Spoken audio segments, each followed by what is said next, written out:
কিন্তু হযরত উমর যেদিন থেকে মদিনার খলিফা হলো, সেই দিন থেকে হযরত উমর কিন্তু এত গরম ছিল না, উমরের মতো নরম মানুষ কেউ ছিল না। বলেন সুবহানাল্লাহ। তাহলে চিন্তা করে দেখেন, আল্লাহর কোরআন দিয়ে যখন কাউকে দায়িত্ব দেওয়া হয়, সে ক্ষমতা পাওয়ার আগে হয়তো গরম থাকতে পারে, কিন্তু আল্লাহ যখন ক্ষমতা দেয় তখন কি হয়? নরম হয় না গরম হয়? আর আমাদের বাংলাদেশে নরম কখন হয়? ক্ষমতা পাওয়ার আগে নরম।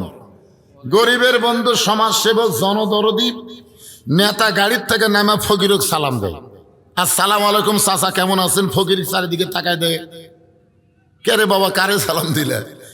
আপনাকে দিলাম, আমি তো ভিক্ষা করে খাই। কয় ভোটের আগে চাচা আপনিও তো আমিও তাই।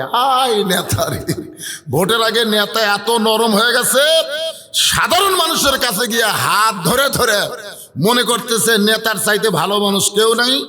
যেই ক্ষমতা পায়া গেল, ক্ষমতার মালিককে হাই হাই নেতার সাইজ।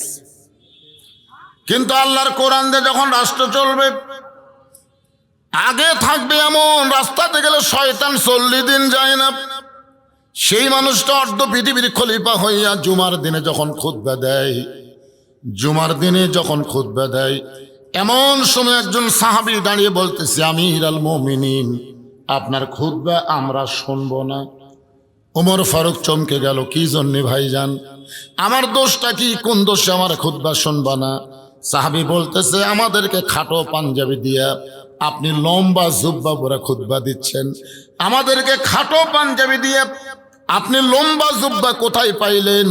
এটা যতক্ষণ না বলবেন ততক্ষণ আপনার খুতবা মানে বক্তব্য শুনব। আচ্ছা বলেন তো, মানুষের আইন দিয়ে যদি রাষ্ট্র চলতো, এরকম কথা বলার সাহস হতো? কে রে তুই রে? আরে ওমর ফারুক কিছু বলার আগেই ওমর ফারুকের চামচের আওয়াজ ধরে সেই সাইজ করতো। আমাকে নেতা কি করবে? যা করবে করবে, তুই ধরার খেয়ে। এটা হলো মানুষের আইন। আর আল্লাহর আইন যখন চালু হবে, মসজিদের মধ্যে কার আইন চলে?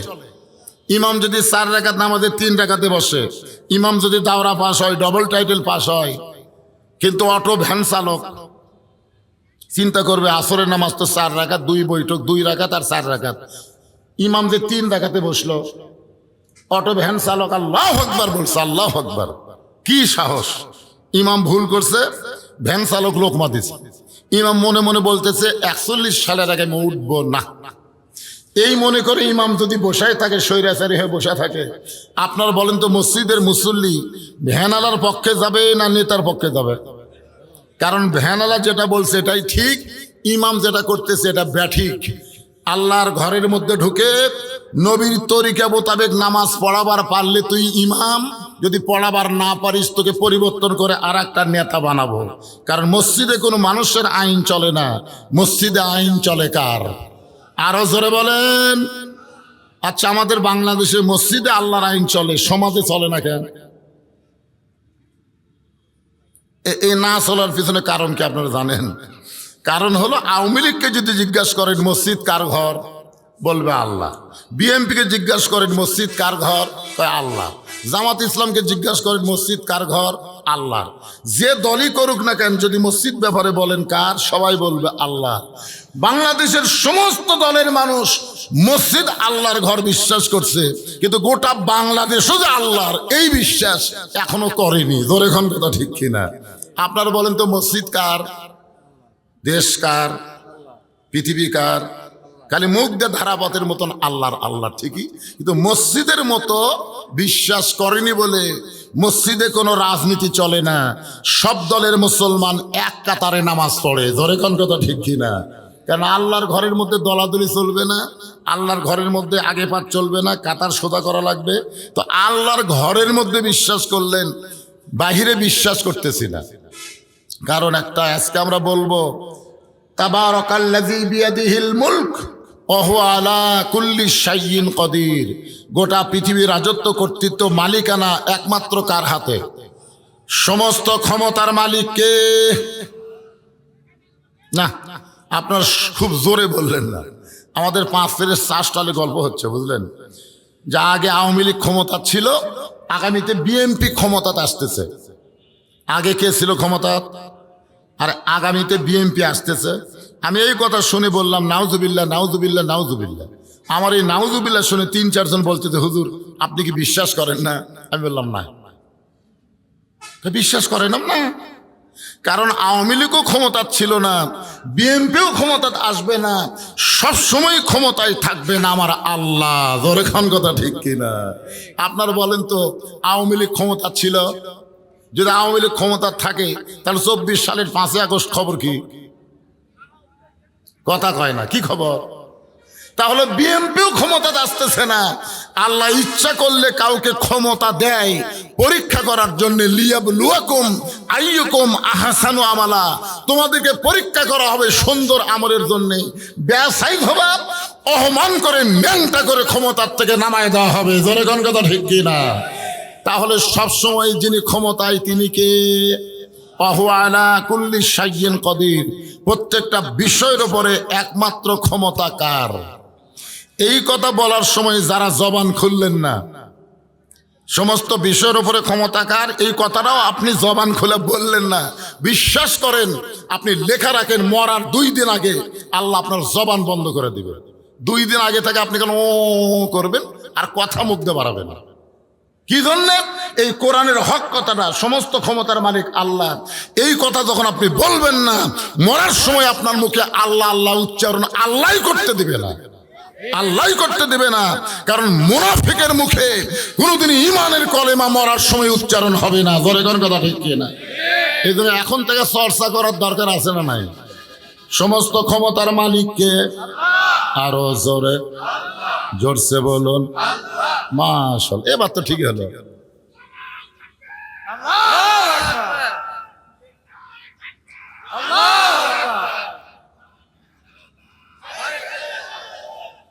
এই ঘরে ঘরে বাদ দেন তো, কি এক ঘরে ঘরে কয়ে কয়ে শেষ হয়ে গেছে।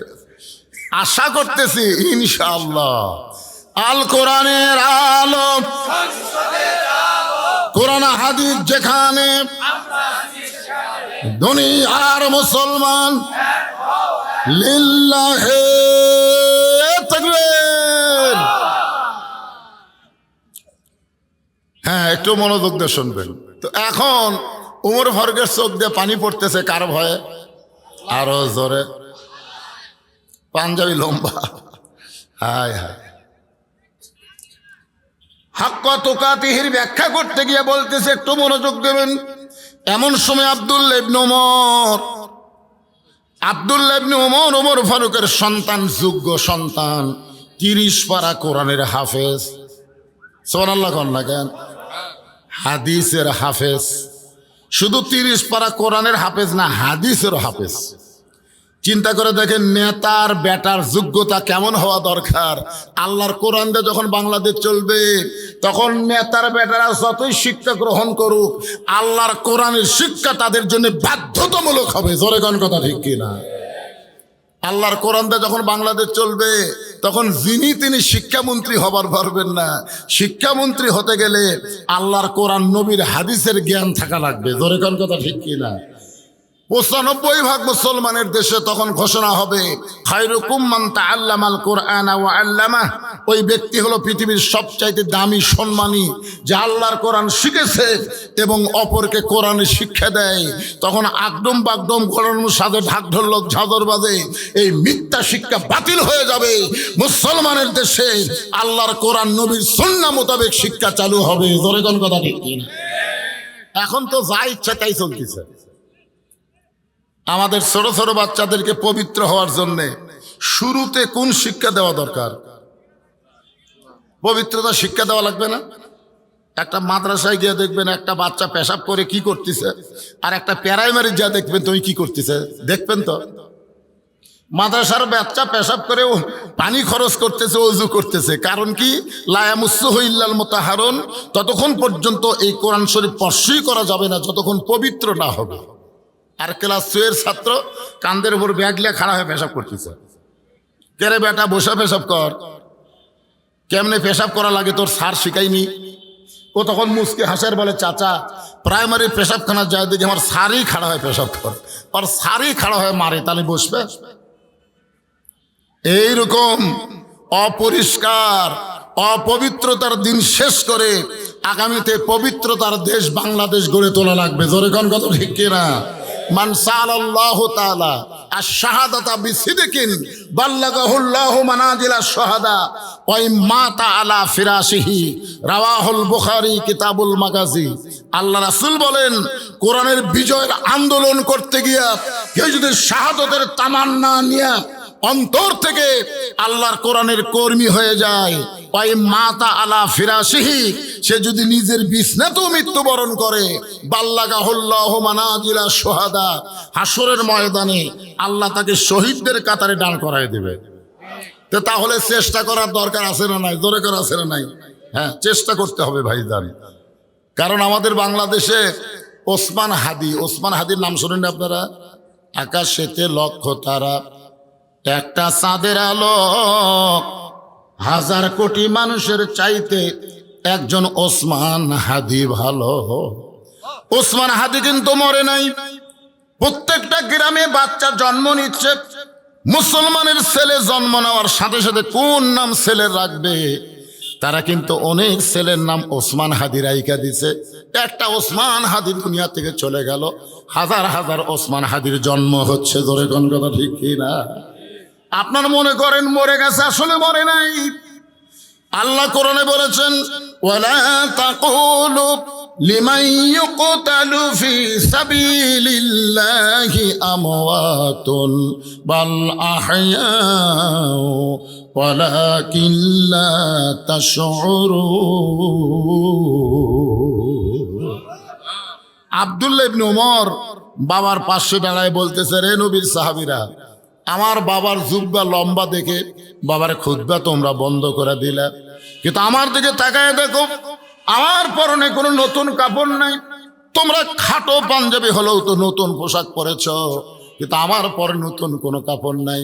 এমন সময় অর্থমন্ত্রী ওসমান গনি, ওমর ফারুক যখন মদিনার খলিফা ছিলেন, ওই সময় অর্থমন্ত্রী হলেন ওসমান গনি। সুবহানাল্লাহ কন না কেন? অর্থমন্ত্রী, জোরে কন কি মন্ত্রী? ওমর ফারুক হচ্ছেন মদিনার খলিফা, ওই সময় অর্থমন্ত্রী ওসমান গনি, আর শিক্ষামন্ত্রী হলেন হযরত আলী। জোরে কোন সুবহানাল্লাহ। ও আজগবি একজনের মন্ত্রীর দায়িত্ব দিলে হবে না, তো বুঝে শোনা দেওয়া লাগবে। অর্থমন্ত্রী কেমন অর্থমন্ত্রী, তার চরিত্রটা কেমন, তার জীবনে পড়ে দেখেন। একদিন আল্লাহ রাসূল বললেন, ওসমান, আল্লাহ তোমাকে কত সম্পদ দিছে, তুমি কি তার হিসাব জানো?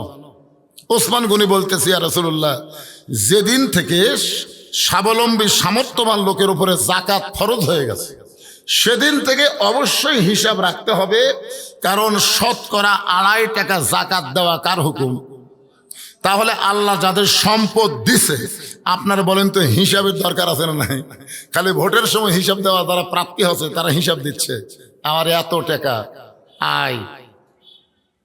কি হিসাব? তো সরকারকে দেওয়া লাগবে না, দেওয়া লাগবে কাকে?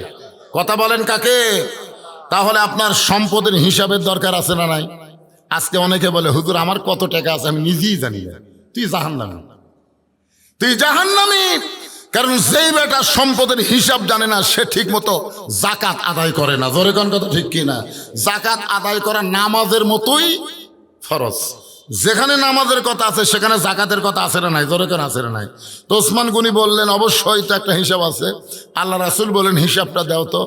ওসমান গনি বললেন, ইয়া রাসূলুল্লাহ, আল্লাহ আমাকে যত সম্পদ দিচ্ছে, এই সম্পদগুলো রাখতে গিয়া যে গুদাম, এই মনোযোগ দিয়ে শুনবেন, যে গুদাম, এই গুদামে তালা দিয়া, এই তালার চাবি টানতে একটা উট হিমশিম খায়। আচ্ছা, এ ওয়াজ শোনার পরে সুবহানাল্লাহ বলেন না? তার মানে কোন দিকে তাকে আছেন আপনারা? এই আমার কথার দিকে খেয়াল করতেছেন না? করতেছেন?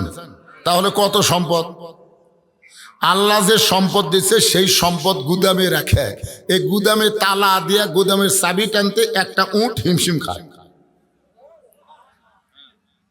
রাসূল বলে, ওসমান, আল্লাহ যদি তোমার সমস্ত সম্পদ ফেরত চায়, কারণ সম্পদ দিছে কে? যদি আল্লাহ ফেরত চায়, তুমি কি করবা? কি মনে হচ্ছে আমার? কি কয়? সম্পদ নাই ওই দিবি, বা বসো বসো। যেই বলছে সমস্ত সম্পদ যদি আল্লাহ ফেরত চাই তুমি কি করবা, সঙ্গে সঙ্গে ওসমান গনি মারছে দৌড়। সমস্ত সাহাবীরা ভাবতেছে ওসমান গনি দৌড় দেওয়ার কারণ কি। আল্লাহ রাসূল বললেন একটু ধৈর্য ধরো। কিছুক্ষণ পরে দেখা যায় ওসমান গনি যে উটটা চাবি বহন করে ওই উটটা রশি ধরে ধরে নবীর কাছে এনে বললেন, ইয়া রাসূলুল্লাহ, সমস্ত গুদাম না, গুদামের শুধু সম্পদ না, গুদামের তালা, গুদামের চাবি বহনকারী উটটাও পর্যন্ত আমি আল্লাহরে দিয়া দিলাম। নবী আসমানের দিকে তাকায় বলেন, আল্লাহ, এই পরীক্ষার তো ওসমান গোল্ডেন এ প্লাস পেল, আপনি ওসমানও কি দিবেন? চাওয়া মাত্রই সমস্ত সম্পদ আপনাকে দিয়ে দিবার চাই। আল্লাহ বললেন, হাবিব, আমি আল্লাহ ছিলাম গানি, আল্লাহ গানি আনতুমুল ফুকারা। আমি আল্লাহ হলাম গানি, আমার গানি ডিগ্রি আমি ওসমান রে দিয়া দিলাম। সেই ওসমান হচ্ছেন অর্থমন্ত্রী, যাকে তাকে অর্থমন্ত্রী করা যাবে না। মন্ত্রী করার আগে কোরআন দিয়ে যখন রাষ্ট্র চলবে সেই মানুষটার মধ্যে ইন্নাল্লাহা ইয়ামুরুকুম আন তুআদ্দুল আমানাতি ইলা আহলিহা ওয়া ইযা হাকামতুম বাইনান নাস আন তাহকুমু বিল আদল। আল্লাহু আকবার। ওসমান গনি বলেন, আব্দুল্লাহ, আজকে জুমার দিনে সবাই নতুন পোশাক পরেছে, তুমি পুরাতন কাপড় পরে কেন নামাজ পড়তে আসলা? আব্দুল্লাহ বলতেছে, আমি যদি আজকে নতুন কাপড় পরতাম তাহলে আমার বাবার জুব্বা লম্বা হতো না।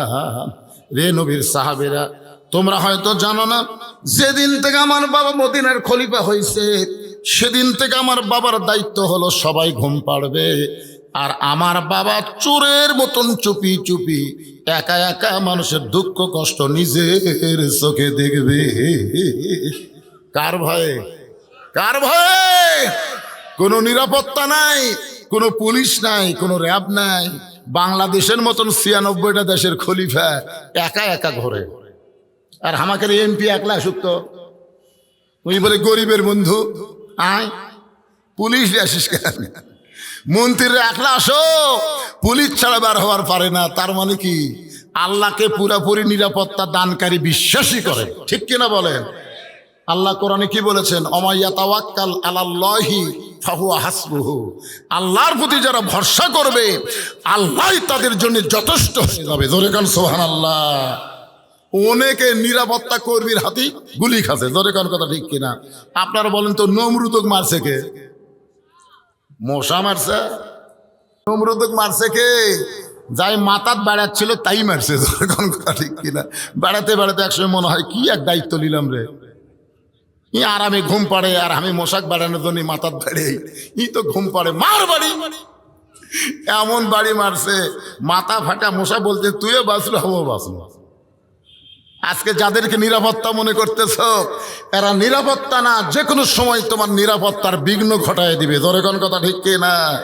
নিরাপত্তা দেওয়ার মালিককে আরো জোরে জোরসে বলুন। বিশ্বাস করেন এমনি এমনি জিকির করতেছেন? হায় হায়, নামাজ পড়ে আবার জিকির করতেছে, আমার দয়াল বাবার দরবারেতে কেউ ফিরে না খালি হাতে। অথচ নামাজে বলছে ইয়াকা নাবুদু, দেওয়ার মালিককে। আবার কি বলতেছে? দয়াল বাবা। আল্লাহর ধন নবীর দিয়ে, আল্লাহ আছে গায়েব হইয়া, নবীর ধন খাজা নিয়ে শুয়ে আছে আজমিরে, কেউ ফেরে না খালি হাতে, খাজা তোমার দরবারেতে। ইমান থাকলো? কেউ ফেরে না খালি হাতে, আল্লাহ তোমার দরবারেতে। একটু মনোযোগ দিয়ে শুনবেন। আব্দুল্লাহ ইবনে উমর বলতেছেন, আমার বাবা চোরের মতন চুপি চুপি একা একা, সবাই যখন ঘুম পাড়ে তখন আমার বাবা নিজের চোখে মানুষের দুঃখ কষ্ট দেখে। আল্লাহর কোরআন দিয়ে যখন রাষ্ট্র চলবে তখন যাদেরকে নেতৃত্ব দেওয়া হবে তারা আর ঘুমাতে পারবে না, মানুষের দুঃখ কষ্ট নিজের চোখে দেখা তাদের জন্য ওয়াজিব হয়ে যাবে। জরকান ঠিক কিনা? ওমর ফারুক দুঃখ কষ্ট দেখতেছেন, হঠাৎ হযরত ওমর দেখতে পায় তাঁবু টাঙ্গানো, তাঁবুর বাহিরে একটা পুরুষ মানুষ অস্থির হয়ে গেছে, একবার উত্তরে যায় একবার দক্ষিণে যায়। তাঁবু টাঙ্গানো, তাঁবুর বাহিরে একটা পুরুষ মানুষ, জোরে কোন কি মানুষ? পুরুষ মানুষ অস্থির হয়ে যাওয়া লক্ষণ ভালো। অস্থিরতা থাকবে মেয়েদের মধ্যে, জোরে কোন কার মধ্যে? কারণ জান্নাতের মধ্যে আগে অস্থির কে হয়েছিল? হাওয়া না আদম? বুঝতে পারতেছে না? গন্ধম গাছের কাছে আগে কে গেছিল?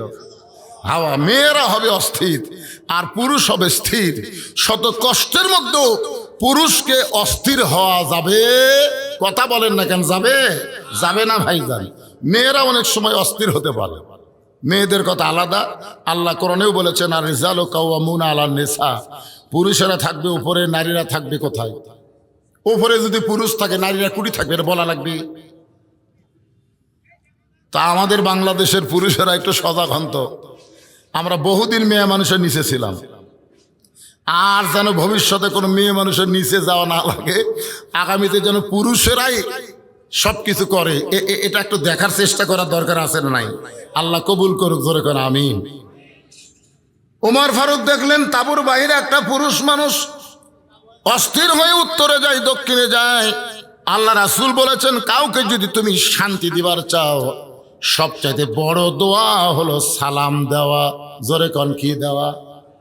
আচ্ছা, আপনারা কবর যখন জিয়ারত করবার যান, আপনার প্রথম কি দোয়া পড়েন নাকি সালাম দেন? এখান থেকে প্রমাণ হয়ে গেল, যতই দোয়া পড়েন সবচাইতে বড় দোয়ার নাম হলো সালাম। আসসালামু আলাইকুম ইয়া আহলাল কুবুর। কবরে সালাম দিয়ে কি উত্তর আসে? উত্তর আসে না। তারপরে সালাম দেওয়া দিতে হবে দোয়ার জন্যে।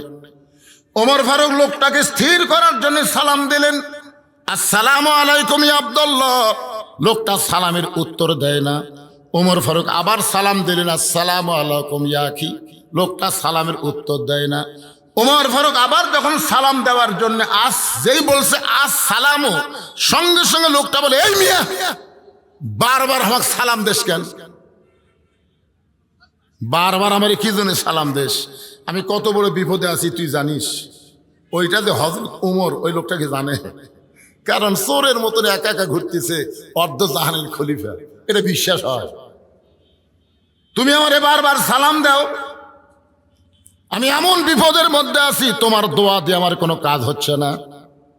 ওমর ফারুক লোকটার সামনে গিয়ে বলে, আপনার কি বিপদ ভাই? আপনার বিপদটা কি? লোকটা বলতেছে, হযরত ওমর যেদিন থেকে আল্লাহর কোরআন দিয়ে রাষ্ট্র চালায়, সেদিন থেকে মানুষের কাছে দিনও যা রাতও তাই। জোরে কন্যা সুবহানাল্লাহ।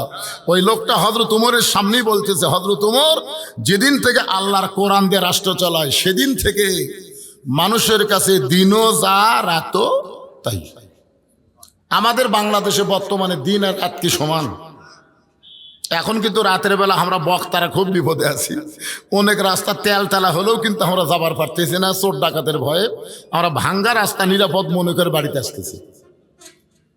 এই হাসিনা যাওয়ার পর থেকে বুঝলেন, এতই সন্ত্রাসী বেড়ে গেছে ভাইজান, রাস্তার মধ্যে যেটি সেটি চিনতে।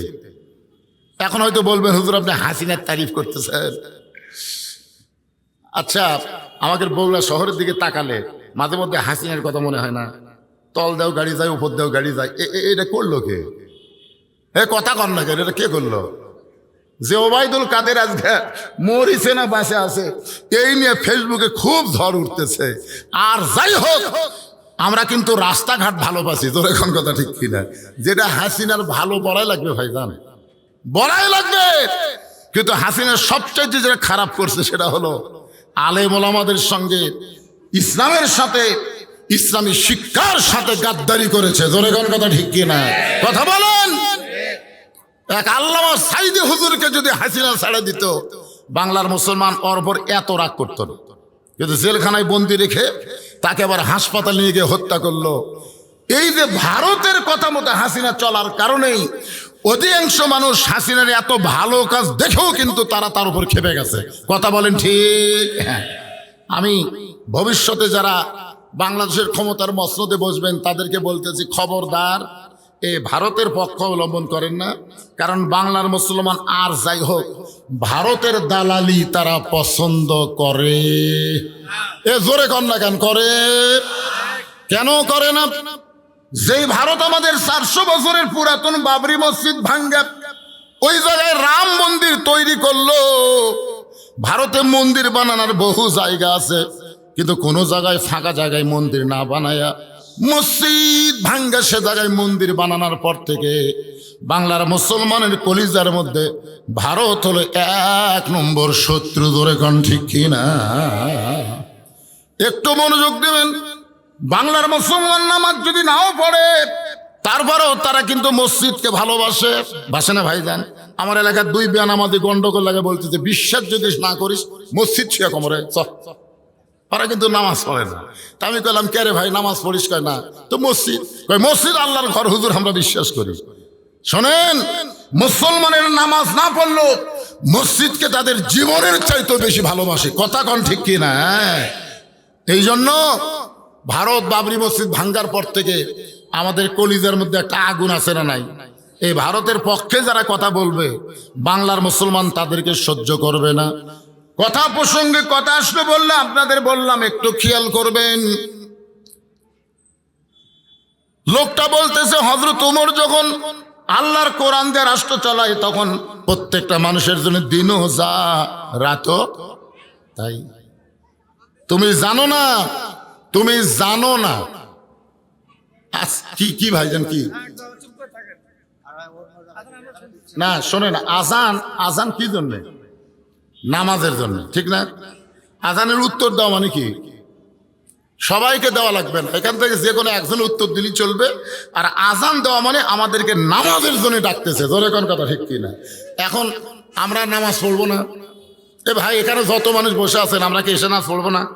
প্রতিদিন হয়তো যে টাইমে পড়তাম, আজকে সেখান থেকে 8 ঘন্টা 1 ঘন্টা পরে যদি পড়ি, অসুবিধা হবে? কোনো সমস্যা আছে? যারা নামাজ পড়বে তারা ঈশার নামাজ না পড়ে কোনোদিন ঘুমাতে পারবেন না। বিশ্বাস যদি না হয়, আপনি যারা 5 ওয়াক্ত নামাজ পড়েন, একদিন ঈশার নামাজ না পড়ে আপনি ঘুমানোর চেষ্টা করেন তো দেখি, কত বড় মরদ আপনি ঘুমাতে পারেন। নামাজের জন্য ঈশার নামাজ হলো সবচাইতে বড় ঘুমের ট্যাবলেট। আপনি যখন নামাজ আদায় করবেন, আপনি দেখবেন সুন্দর মনে ঘুম পাড়বেন। নামাজ পড়বেন না, ঘুমও ধরবি না। এই জন্য আমরা যারা এখানে ওয়াজ শুনতেছি, আমরা কি নামাজ পড়বো না? আমাদের যে মসজিদকে কেন্দ্র করে আজকের মাহফিল, এই মসজিদে আজান দিলেই আমরা ওয়াজ বন্ধ করে দেব। সমস্যা আছে? একটা সময় আছে ভাইজান, আমি যে ওয়াজটা ধরছি একটা কমপ্লিট লাগবে না? এই জন্য আপনারা আনসান করেন না।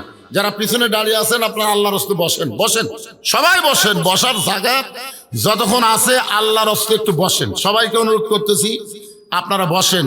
আর যারা বসে আছেন, যদি কারোর সামনে ফাঁকা থাকে, ফাঁকা যদি থাকে, আল্লাহর রাস্তায় একটু জমে জমে চেপে চেপে বসেন। শীতের রাত চাপা বসলে কি সমস্যা আছে?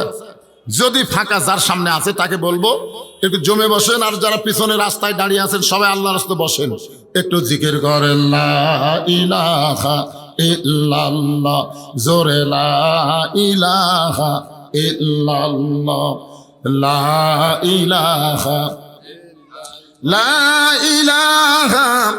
ইল্লাল্লাহু মুহাম্মাদুর রাসূলুল্লাহ।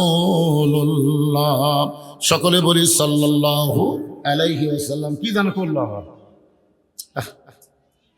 হঠাৎ এরকম হাত দিয়ে কি করো বাবা? কি সুন্দর মাইকের সাউন্ড! আরে পাগলা, বগুড়া জেলার মধ্যে যত বক্তা আছে, আমার চাইতে ভালো মাইক কেউ ছিল না। না, সাউন্ড বাড়িয়ে দেওয়ার দরকার নাই তো, যেটা আছে সেটাই থাকে। কি আজান তো হবেই রে পাগলা, আজান হবে না? আমি দেখছি, আমি যে সুতারপুর একটা ফ্ল্যাট আছে, ওখানে যখন শুয়ে থাকি দেখি 3টার সময় আসরের আজান হয়, আবার দেখি 4:45 আসরের আজান হয়, আবার দেখি 4:15 আসরের আজান হয়। আপনি কোনটার উত্তর দিবেন? এই কথা কোনটার উত্তর দিবেন? 3টাটা দিবেন? আলে হাদিস যারা, ওরা 3টাটা দিবে। ধরে কোন কথা ঠিক না? আমরা কোনটার দেবো? দেখ না কার আজান, আমরা উত্তর দেব এই মসজিদে যেটা হবে সেটা। আমার কথা কি বুঝতে পারছেন? শহরের মসজিদে কখন কোন জায়গাতে আজান দিবি, এখন এই পর্যন্ত ওয়াজ বন্ধ করে তুই যে কটা বসে আছে উঠে চলে যাবি। প্রতিদিন যা করেন কেন, আজকের দিনে একটু কথাগুলো গুরুত্ব তো শোনেন তো। কথা কি গুরুত্বপূর্ণ না? আরে নামাজ পড়া তো লাভ নাই, নামাজ ধরা লাগবে ভাই জান। সেই কথাটাই আপনাদের সামনে আসতেছে। আমি যে আয়াতে কারিমা তেলাওয়াত করেছি, সে আয়াতটা হলো ইয়া আইয়ুহাল্লাযীনা আমানু ইসতাঈনু বিস-সাবরি ওয়াস-সালাহ ইন্নাল্লাহা মা'আস-সাবিরিন। এই আয়াতের উপরে যখন ওয়াজ করবো না তখন বুঝবেন আজান কি নামাজ কি বোঝা লাগবে। না বুঝে সারাদিন কেউ যদি পড়ে ওই পরীক্ষা পাশ করবে, পড়িচ্ছে বোঝা না, খালি পড়ে পড়ে পড়ে পড়ে সারা রাত পড়ে পরীক্ষা দিলে ফেল করে। তা আমাদের বর্তমানে বাংলাদেশের নামাজের অবস্থা হচ্ছে তাই, সারা জীবন নামাজ পড়বি, পরীক্ষা যে ফেল করবি। ওয়াজটা শোনেন মনোযোগ দিয়ে। যেই কথা বলতেছিলাম একটু গুরুত্ব দেন। লোকটা বলতেছে হযরত ওমর যখন আল্লাহর কোরআন দিয়ে রাষ্ট্র চালায়, দিনও যা রাতও তাই, আমি আমার গর্ভবতী বউকে নিয়ে অমুক এলাকা থেকে রাতের বেলা নিরাপদ মনে করে অমুক এলাকায় যাচ্ছিলাম, কিন্তু এই জায়গায় আসার পরে আমার বউটার প্রসব বেদনা এত বেড়ে গেছে, আমার বউটাকে তাঁবুর মধ্যে রাইখা আমি অস্থির হয়ে বাইরে ঘুরতেছি, কারণ এখনো এত বড় বিপদ আমি পড়েছি। আমার বউটার প্রসব ব্যথা আমি লাঘব করবার পারতেছি না, আমার বউটা এত কান্না করতেছে, আমি এখন কি করব ভাই? ওমর ফারুক লোকটার বুকের মধ্যে নিয়ে কপাল একটা চুমা দিয়ে বলতে, ভাইজান আপনার কোনো টেনশন করা লাগবে না, আমার বাড়িতে একটা ভালো ধাত্রীর খবর আছে। সুবহানাল্লাহ কর না কেন? যে লোকটা 3 বার সালাম দিলে উত্তর না দেখছে, এই মিয়া আমাদের মতন এই সামসা নেতা হলো কি করতো? আর কান সারা ছড় মারতো। কিন্তু আল্লাহর ভয়, জোরে বলেন কার ভয়? আল্লাহর ভয়। হযরত ওমর বললেন, তোমার কোনো টেনশন নাই, কোনো চিন্তা করো না, একটু ধৈর্য ধরো, আমার বাড়িতে ভালো একটা ধাত্রী আছে। এই বলে হযরত ওমর এক দৌড়ে বাড়িতে আসলেন, এক দৌড়ে বাড়িতে এসে দরজায় সালাম দিলেন, আসসালামু আলাইকুম ইয়া আহলাল বাইত। আব্দুল্লাহর মা সঙ্গে সঙ্গেই দরজা খুলে গেছে। সালাম দিয়ে খেলে আব্দুল্লাহর মা বলা মাত্রই দরজা খুলে গেছে। ওমর ফারুক বললেন, কেগো বিবি, আমি মানুষের কষ্ট রাতের বেলা চোরের মতন দেখি, আর তোমাকে ডাক দাও মাত্রই তুমি দরজা খুলে দিলে, কারণ কি? বউ স্বামীর কপালে চুমা দিয়ে বলতে, স্বামী গো, আপনি যেদিন থেকে মানুষের দুঃখ কষ্ট রাতের বেলা দেখা শুরু করছেন, সেদিন থেকে আমি রাতের বেলা ঘুম পারি না, সারা রাত এই দরজায় দাঁড়িয়ে থেকে আপনার নিরাপত্তার জন্য দোয়া করি। জোরে করে সুবহানাল্লাহ। চিন্তা করেন, নেতা ভালো হতে গেলে তার বউ ভালো হওয়া লাগবে ভাই। আজকে আমাদের অনেক নেতা ভালো হওয়ার চাইছিল, কিন্তু বইয়ের কারণে পারেনি। যেমন একটা নেতার নাম হলো পলক। পলকের নাম শুনছেন? ফান্দে পড়িয়া পলক কান্দে রে। পলক এত টাকা কামাই করছে, 1000 কোটি টাকা। এখন পলকের বউ বেগম পাড়ায় মশা মারতিছে, আর পলক জেলখানার মধ্যে কষ্টে জীবন যাপন করতেছে। ধরে কোন কথা ঠিক না? আমি অন্য কোনো নেতার কথা বলি না, সব নেতাই বুড়া বয়সে বাড়ির থাকার চাইতে জেলত যাওয়াই ভালো। কারণ বুড়া মানুষ খালি ফ্যাস ফ্যাস করে, ওই বাড়িতে না থাকে হয় চিল্লা না হয় জেল, যে কোনো একটা ভালো। বলে কোন কথা ঠিক কি না? বুড়া মানুষ খালি চিল্লা চিল্লি করে। একজন বলতে, চিল্লা চিল্লি যদি বন্ধ করবার চাও, আর চিল্লা পেটে দাও। এই চিল্লার যাওয়া ভালো নয়, জেলত যাওয়া ভালো। কিন্তু পলক একটা যুবক মানুষ, এই পলকের বউ যদি আজকে ভালো হতো, তাহলে পলককে এই বিপদের মধ্যে পড়া লাগতো না। ওমর ফারুক বলে, বিবিরে তুমি কি জান্নাতে যাওয়ার চাও? ওমর ফারুকের বউ মুচকি মুচকি হেসে বলে, স্বামী গো, জান্নাতে সবাই যাওয়ার চায়। ওমর ফারুক বললেন, জান্নাতে যদি যাবার চাও তাহলে এইগুলো জিনিস নিয়ে তাড়াতাড়ি বের হও। একটা মেয়ে প্রসব ব্যথায় ভুগতেছে, সেই মেয়েটার বাচ্চা খালাস করতে গেলে যে জিনিস লাগবে সেই জিনিসগুলো নিয়ে তাড়াতাড়ি আমার সঙ্গে বের হও জান্নাতে যাওয়ার জন্য। হযরত ওমরের বিবি ওমরের সঙ্গে রওনা দিলেন। তাঁবুর উল্টা পৃষ্ঠা দিয়ে বউকে ঢুকাই দিলেন তাঁবুর ভিতরে ঢুকাই দিয়ে ওমর ফারুক লোকটাকে বলতেছেন, ভাইজান ভালো ধাত্রী তাঁবুর মধ্যে ঢুকেছে, আপনার কোনো টেনশন নাই, আপনি কোনো চিন্তা করেন না। এই কথা যখন বারবার বলতেছে, এমন সময় ওমর ফারুকের বউ বলি, আমিরুল মুমিনিন, আপনার বন্ধুকে খবর দেন আপনার বন্ধুর বিবি এবং বাচ্চা ভালো আছে। আপনার তো সুবহানাল্লাহ বলেন। উমর ফারুক তাকায় দেখো, ওই লোকটা মাটির পড়ে আস। কারণ উমর ফারুকের বউ যখনই বলেছে আমিরুল মুমিনিন, আপনার বন্ধুকে খবর দেন, তার বিবি বাচ্চা ভালো আছে। লোকটা তখন বুঝবার পারছে যে এই লোকটা আমাকে তিনবার সালাম দিল, আমি সালামের উত্তর দিলাম না। এই লোকটা সাধারণ কোনো মানুষ না, এই লোকটা হলেন হযরত ওমর। যে ওমর রাস্তাতে গেলে শয়তান কয়দিন যায় না, আর সেই ওমর 3বার সালাম দিয়ে সালামের উত্তর দেই নাই। লোকটা মাটিতে পড়ে আছে। ওমর ফারুক এক টানে বুকের মধ্যে নিয়ে কপালে চুম্বন দিয়ে বললেন, ভাইজান আমি আগের ওমর নাই, আমি দায়িত্ব পাওয়ার পরে পরিবর্তন হয়ে গেছি। কারণ দায়িত্ব যখন পাইছে হাক্কা তুকাতিহি, যথাযথ ভয় কলিজার মধ্যে একটু মনোযোগ দিবেন। আব্দুল ইবনে ওমর বলতেছে, হে নবীর সাহাবীরা, তোমরা সবাই যখন ঘুমায় যাও, আমার বাবা তখন ঘুমায় না। গভীর রাত্রে আমার দরজা গিয়ে ডাকতেছে, আব্দুল্লাহ আব্দুল্লাহ বলে। আমি দরজা খুলে তাকাই দেখি বাবার হাতে একটা পাঞ্জাবি। আমি খুশি হয়ে বললাম, বাবা বাইতুল মাল থেকে আমার একটা পাঞ্জাবি দিল, আপনি গভীর রাত্রে আর একটা দিবার আইছেন। বাইতুল মাল থেকে আমার একটা পাঞ্জাবি দিছে, আপনি গভীর রাত্রে আর একটা দিবার আইছেন। ওমর ফারুক বলে, আব্দুল্লাহ এইটা তোমাকে দেওয়ার জন্য আসি নাই বাবা, এইটা আমার ভাগে পড়েছে। এখন বলো তো, এই ছোট পাঞ্জাবি গায়ে দিয়ে যদি আমি খুতবা দেই তাহলে দেখতে কেমন লাগবে? কারণ মুসল্লির জামা ছোট হলে কেউ কিছুই বলবে না, কিন্তু ইমামের জামার দিকে সবার নজর থাকে। ধরে কোন ঠিক কিনা? আপনারা বলেন তো, মুসল্লির দাড়ির দিকে কোনো মুসল্লির নজর আছে? কার দাড়ির দিকে? ইমামের দাড়ি যদি এক মুষ্টির নিচে হয়, আমাকে ফতোয়া আছে হুজুর, ইমামের দাড়ি যদি এক মুষ্টির নিচে হয় তার পাশে কি নামাজ হবে? আমি বললাম, এটা সালাউদ্দিন ভালো জানে। তখন আমার তো হুজুর সালাউদ্দিন কেন?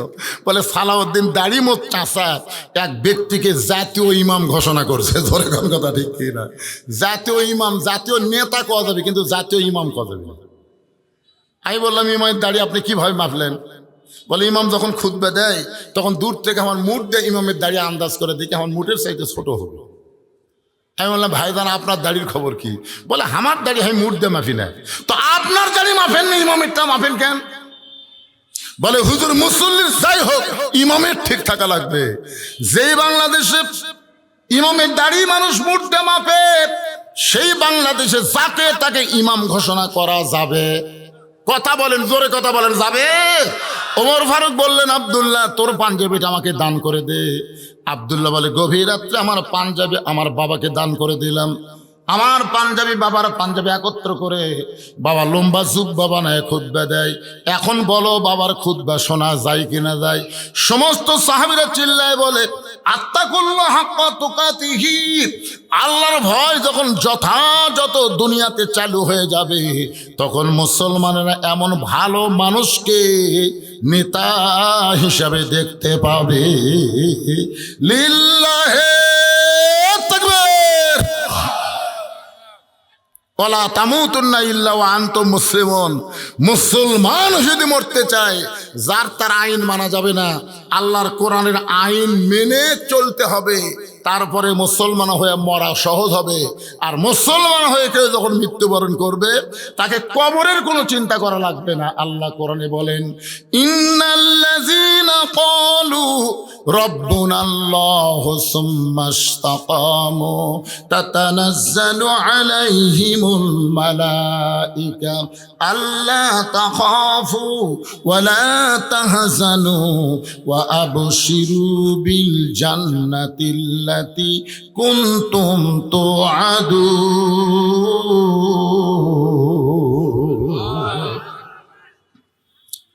নিশ্চয় যারা আল্লাহকে রব হিসাবে স্বীকার করে, এর প্রতি যারা ইস্তেকাম থাকবে, রবের উপর ইস্তেকাম থাকতে গেলে 1 নম্বর যে আমল তার নাম হলো নামাজ। জোরে কোন তার নাম কি? আচ্ছা, কোনো বেনামাজি যদি কবরে যায় আর কোনো নামাজি যদি কবরে যায়, আপনারা বলেন তো তফাৎ কি? নামাজি কবরে গেছে মানে আসরের নামাজ জামাতে আদায় করছে, মাগরিব জামাতে আদায় করছে, এশার নামাজ জামাতে আদায় করছে, কিন্তু ফজর আসার আগে লোকটা মারা গেছে। আবার হয়তো ফজরের নামাজ জামাত আদায় করছে, জোহর আসার আগে লোকটা মারা গেছে। এই লোকটাকে যখন কবরে রাখা হবে, মুনকির নাকির এসে সর্বপ্রথম তাকে প্রশ্ন করবে, মান রব্বুকা, তোমার রবকে? তোমার রবকে? ওই লোকটাকে যখন প্রশ্ন করবে, ওই লোকটা মুখই খুলবি না, মুখ বন্ধ থাকবি। ওই লোকটার পক্ষে নামাজ দাঁড়িয়ে যাবে। কে দাঁড়াবে? নামাজ দাঁড়িয়ে বলবে, এই মুনকির নাকির, কাকে রব সম্পর্কে প্রশ্ন করতেছো? কাকে? তুমি বলো যেই লোকটা কবরে শুয়ে আছে এই লোকটা কখন থেকে নামাজ শুরু করছে তুমি জানো? মুনকির নাকির বলে আমি জানি না। যখন মৃত্যুবরণ করেছে তখন পর্যন্ত কত ওয়াক্ত নামাজ পড়ছে তোমার হিসাব আছে? এই মুনকির নাকির দৈনিক কয় রাকাত নামাজ? ফরজ কয় রাকাত, সুন্নত কয় রাকাত? তখন মুনকির নাকির কয় কে রে? এই লোকটাকে মান রব্বুকা প্রশ্ন করার সাথে সাথে ই খেপলো কেন? কয় পাগলা আমি ওর নামাজ রে ওই মসজিদের যাই নিয়ত করে বলতেছে আলহামদুলিল্লাহ রব্বিল আলামিন, রুকুত যায় বলেছে সুবহান রব্বিয়াল আযীম, সেজদা দিয়ে বলে সুবহান রব্বিয়াল আলা। এতবার রব রব রব রব করে কেবল কবরতে এসে আরামের ঘুম দিছে, আর তুই এসে মান রব্বুকা। এই এতবার যে দুনিয়াতে রবের জিকির করছে মরার পরে আবার রব। মুনকির নাকির কয় আল্লাহ ধরা খাসি। আল্লাহ আল্লাহকে কি ধরা খাসো?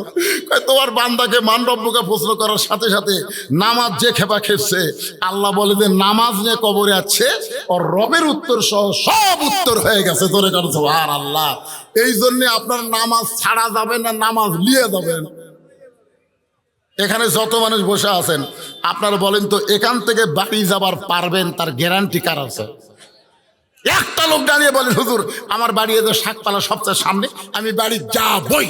একটা লোক বলেন তো। বাড়ির যদি যাবার গ্যারান্টি না থাকে তাহলে মাগরিব বাদ দিয়ে কারা কারা ওয়াজ শুনতেছেন? এই মাগরিব বাদ দিয়ে কারা কারা ওয়াজ শুনতেছেন? আমার ওয়াজের পরে ঈশার নামাজের জামাত হবে, আপনাকে সবাই নামাজ পড়বেন? হাত তুলবার বলতেছেন। অনেক বেনামাজিও তালের মাথায় হাত তুলবি, বুঝতেছেন না? আপনারা হয়তো জানেন না নামাজ সম্পর্কে এমন কথা আছে লা সালাতা লা ঈমানা, যার নামাজ নাই তার ঈমানই নাই। লা সালাতা লা দীনা, যার নামাজ নাই তার ধর্মও নাই। বাইনাল আবদি ওয়াল কুফরি তরকুস সালাত, বান্দার কাফেরের মধ্যে পৃথক করার জিনিসটার নামই হলো নামাজ। এই নামাজ বাড়িতে পড়লে হবে না, এই নামাজ 17 রাকাত মসজিদে জামাতের সঙ্গে আদায় করা লাগবে। ধরে কোন ঠিক?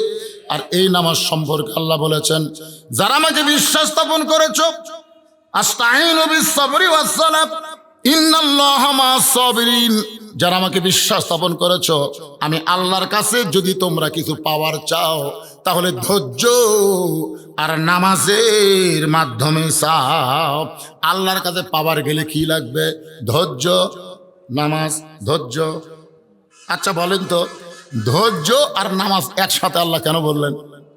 কারণ আমাদের সব কাজে ধৈর্য আছে, খালি একটা কাজে ধৈর্য নাই, সেটা হলো নামাজ। আপনি 5 মিনিট পরে জামাত শুরু হবে, কয় মিনিট পরে? আপনি 5 মিনিট আগে তো কোনোদিন ঢোকেন না, আজকে হঠাৎ ঢুকিছেন মনে করে।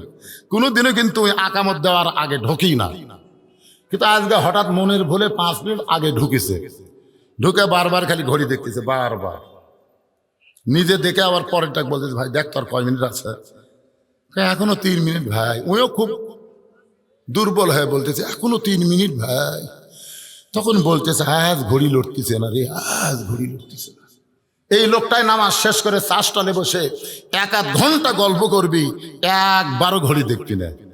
কথা কন না কেন, ঠিক কিনা?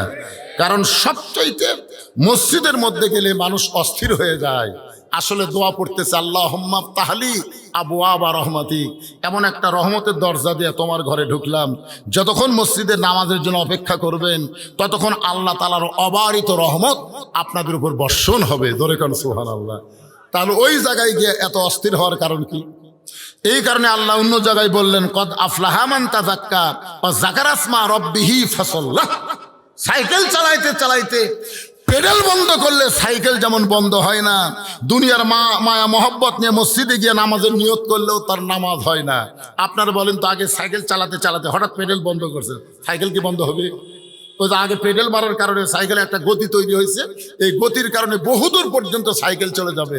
আপনি দুনিয়ার ব্যবসা বাণিজ্য করতে করতে দুনিয়ার কাজ কাম করতে গিয়ে মসজিদে যাই আল্লাহু আকবার আল্লাহু আকবার কে যে নিয়ত বানছেন, তখন মিন শারিল ওয়াসওয়াসিল খান্নাস, ভিতরে শয়তান বলতে তুই যে তাড়াতাড়ি তালা দিয়ে মসজিদের মধ্যে আসলি তোর চাবি। নিয়ত করার আগে কিন্তু শয়তান বলবি না, নিয়ত করার সাথে সাথে বলতো চাবি রে। তখন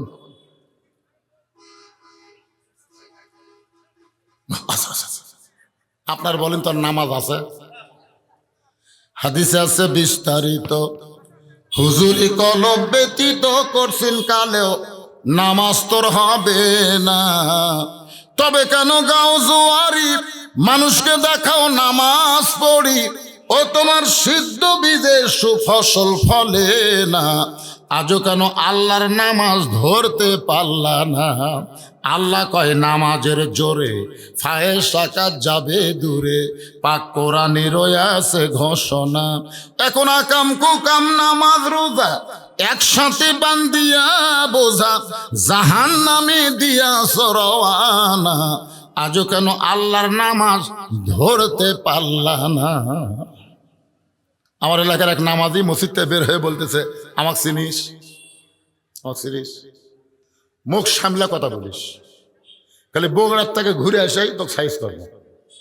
এখন নামাজ পড়ছি কিছু বলবো না, খালি ঘুরে আসি। 5 মিনিট থেকে বগুড়ার যাবি, ঘুরে আসাই সাইজ করবি। কি ওই কাহালো পার হওয়ার পারেনি, কাহালো 4 মাথার ভুটভুটির সাথে বাজা গেছে, ঘুরে আসাই সাইজ করবি।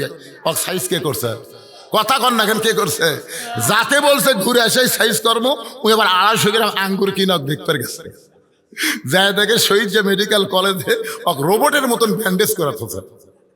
ওই আঙ্গুর বার করে মুকুট দিয়ে বলতেছে, ভাই ঘুরে যায় সাইজ করবার চালু, খবর কি ভাই?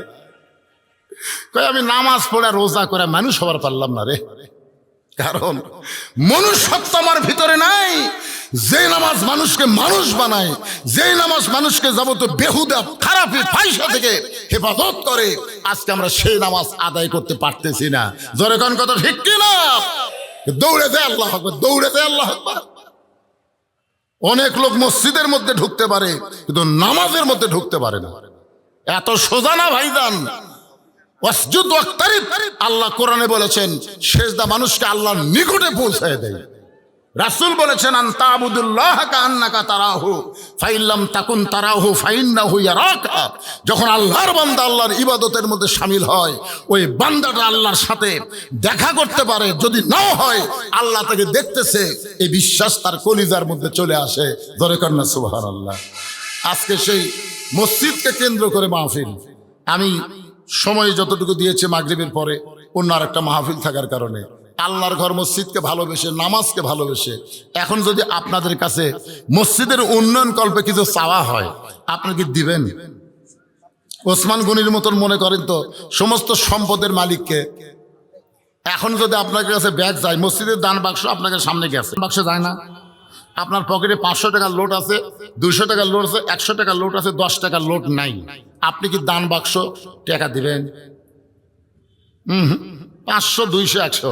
শয়তান বলবে দেশ না, কারণ 10 টাকা নেই। এমন ঠেলা মারছে, 3 জন পার হয়ে গেছে। ওরা 3 জন বলতেছে আল্লাহ তোর হাতত বল দিছে রে, মানে ওরাও দিবে না। অথচ আল্লাহ রাসূল বলেছেন কেউ যদি মসজিদকে সুন্দর করার জন্য, নির্মাণ করার জন্য দেয়, আমি আল্লাহ সেটা নিয়ে তাকে জান্নাতে একটা ঘর বানা দিই। জোরে কোন সুবহানাল্লাহ। আমরা জান্নাতে যারা ঘর চাই, কারা চাই? আল্লাহকে তো হাত দেখেন তো ভাই, যারা চান। একে একে হাত তোলেন, এরা কি দুনিয়াই মনে করছে শেষ নাকি? হাত তোলেন, টান টান করে তোলেন দিদি, হাত নামান। জান্নাতে যারা একটা ঘর চাই, আল্লাহর ঘর মসজিদের জন্য রুমাল যাবে, ব্যাগ যাবে। কেউ যদি রুমাল ব্যাগে না চান, আমি গুনাহগারের হাতে 500, 1000 যদি আল্লাহর হস্তে দেন, তাহলে এখানে দিতে পারো। ছোট্ট একটা মানুষ কি বুঝলো, 50 টাকা আমার হাতের মধ্যে দিয়ে দিল। আল্লাহ এই বাচ্চার দানকে, এই ব্যাগলা ঢোকো পিছন দিয়ে, ও যেখানে লোকজন দাঁড়িয়ে আছে ওই জায়গা তাকে যাওয়া লাগে। মাস কোন দিক দিয়ে যায়, মুয়ান চেনে না রে। দেন, সবাই দেন, সবাই দেন, 10, 20, 50, 100 যাই যা পারবেন, জীবনের শেষ দান মনে করে দিবেন ইনশাল্লাহ। এরশার নামাজের পরে আবার আলোচনা হবে। আমার আলোচনা শেষ হয়নি, লাভ দিয়ে ওঠেন না, আলোচনা সমাপ্তি করব, এখানেই নামাজ হবে। মাশাআল্লাহ।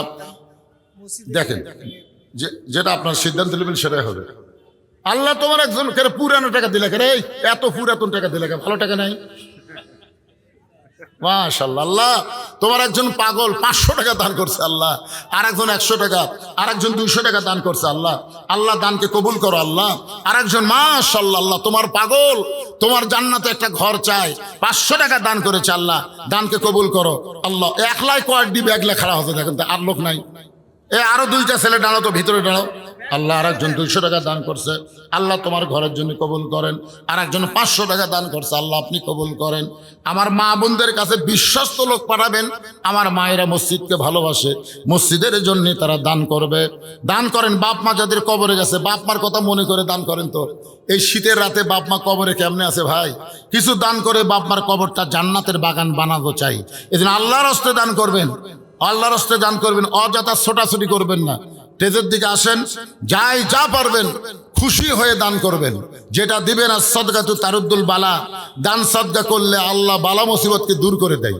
দেখেন পিছন থেকে আমি বলছিলাম, পিছন থেকে ব্যাগ নিয়ে যান।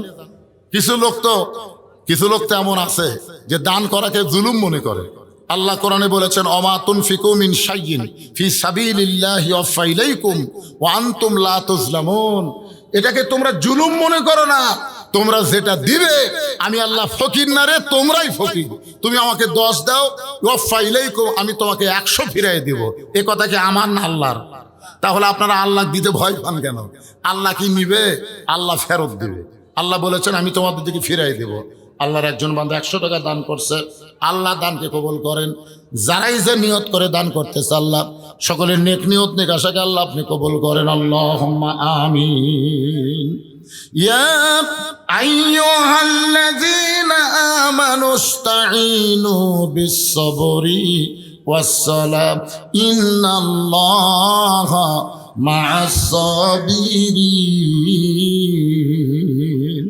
এশার নামাজের পরে আবার পুরো দস্তুর মাহফিল চলবে এবং মাহফিল শেষে আপনাদের জন্য স্পেশাল বিরিয়ানির ব্যবস্থা আছে ইনশাআল্লাহ।